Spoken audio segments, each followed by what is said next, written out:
everyone. Ah, Granny. You're back.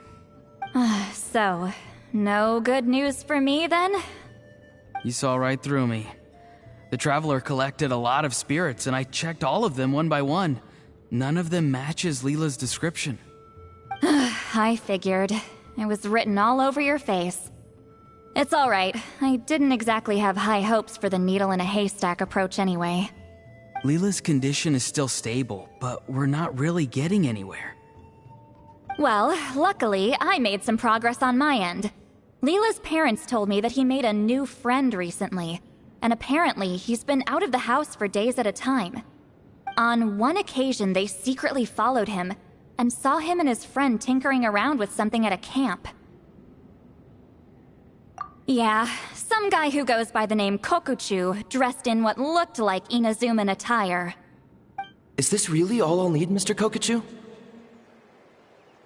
Based on my studies of the ancient texts, hypersensitivity is usually treated with desensitization therapy. So, I figure there's no reason it shouldn't work in reverse. Now, for a poor chap like yourself with no sensitivity to spirits whatsoever, you'll have to completely immerse yourself in spiritually rich substances for this to be effective. I'm electing to name this approach hypersensitization therapy. Is it risky? You're the spirit duffer, not me. I'm sure you're more clued up than I am on the potential consequences of brute force clairvoyance. Ultimately, it's your decision.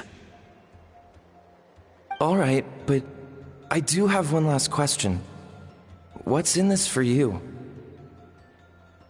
People like me obviously don't have much clout in this tribe, so it's not like I can offer you much in return.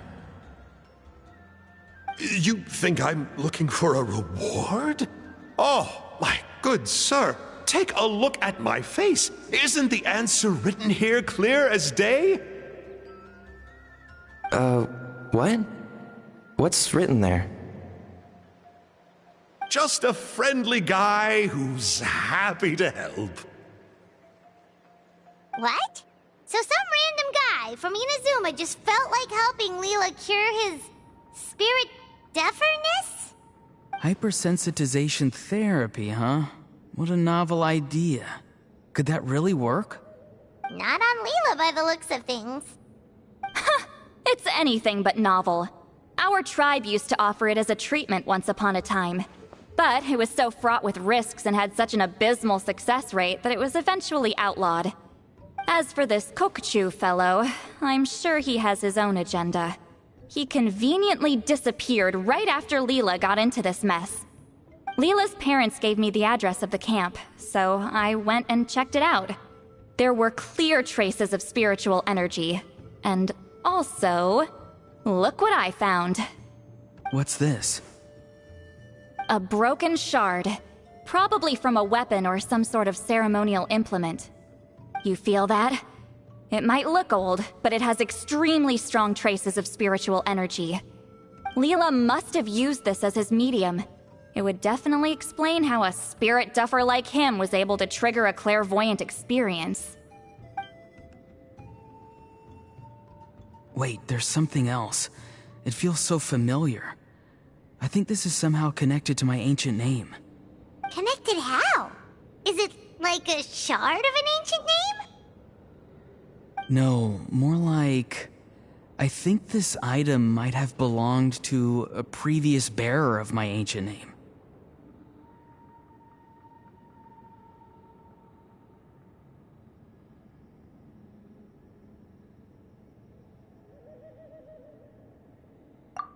Okay, that's it. Granny's getting itchy clairvoyance fingers. I'm going to try using this shard as a medium. Cool, same as last time? The Traveler can use the Spirit Loom to record what you find on a woven scroll.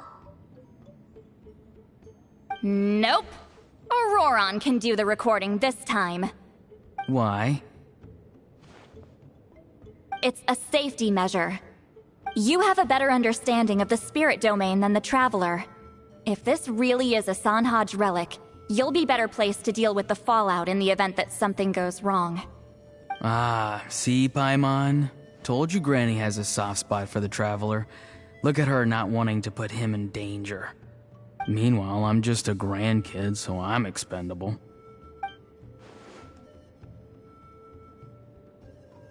Hey, what are you blabbing on about? Sorry, Granny. I'm ready now. Then let us begin.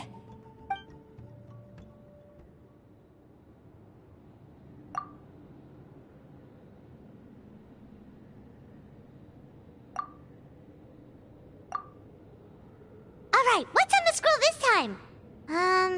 Looks like a broken bow covered in flames.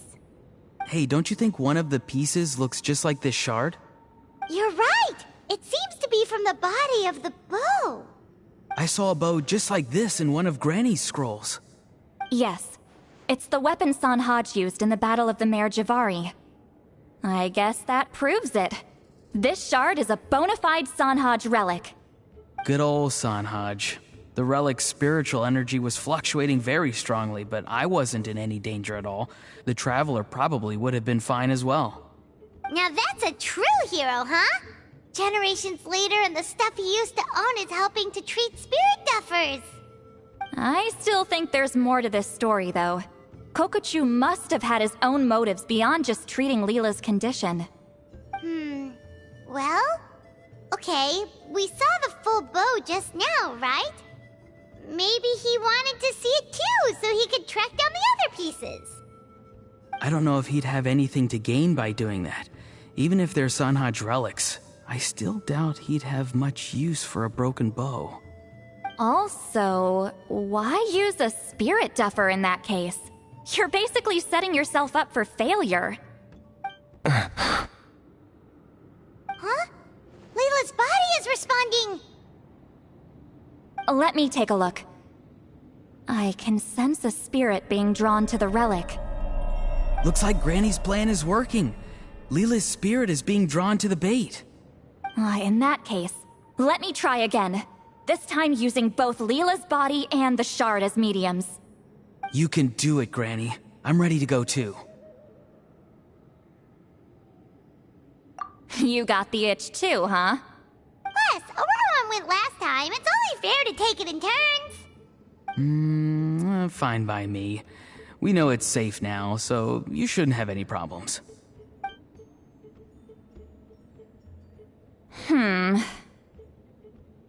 All right, if you insist. Be my guest. Just let me know when you're ready.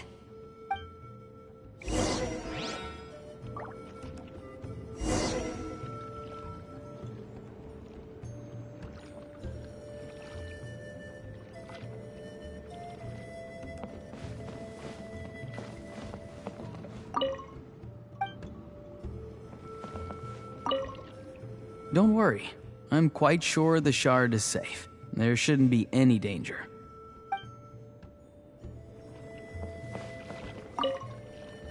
You ready? All right, here goes.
Another image has appeared.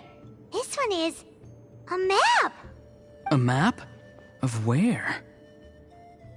Could it be the Mare Javari? The Mare Javari? The Mare Javari was reduced to a desolate wasteland after that big battle. Or rather, it became known as the Mare Javari after what happened there. The ashes of the monsters and warriors who fought there covered the entire battlefield. Sometimes, bone-chilling cries would be heard from the depths. Other times, the whole region would become engulfed in towering flames, drowning out the cries. That place is full of untold dangers and mysteries. Over the centuries, the finest adventurers have tried to prove themselves by venturing in. Sadly, most ended up perishing there.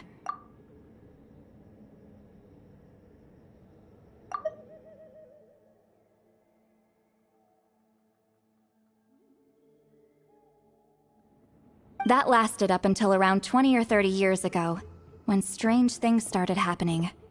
People started speaking of an enormous dark creature the size of a mountain, roaming around inside the Mare Javari. And then, shortly after that, the whole region just completely disappeared. Nobody knows how, but that infamously ominous place just vanished from the face of the world. What? How the heck?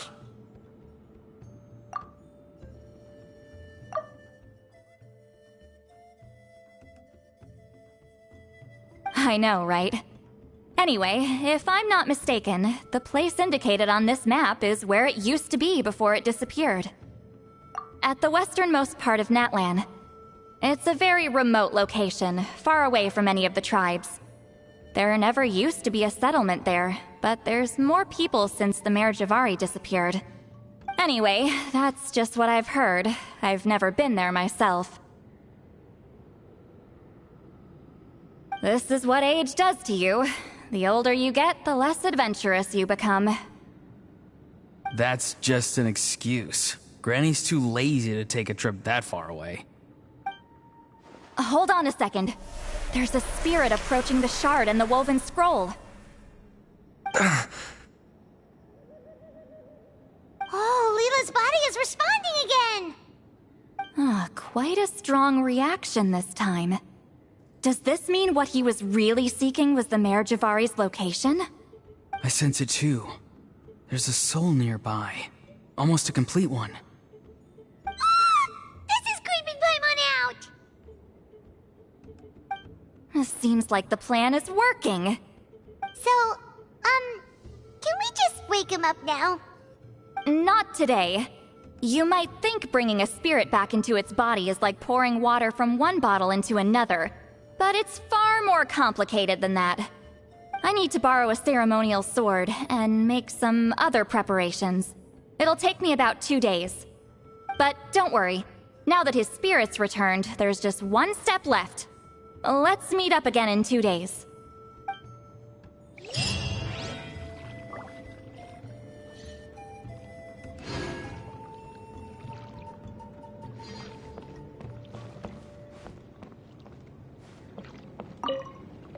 Something about this still doesn't add up for me. If that Kokchu guy was really plotting something, why would he leave Sanhage's relic at the scene? Unless that was also bait.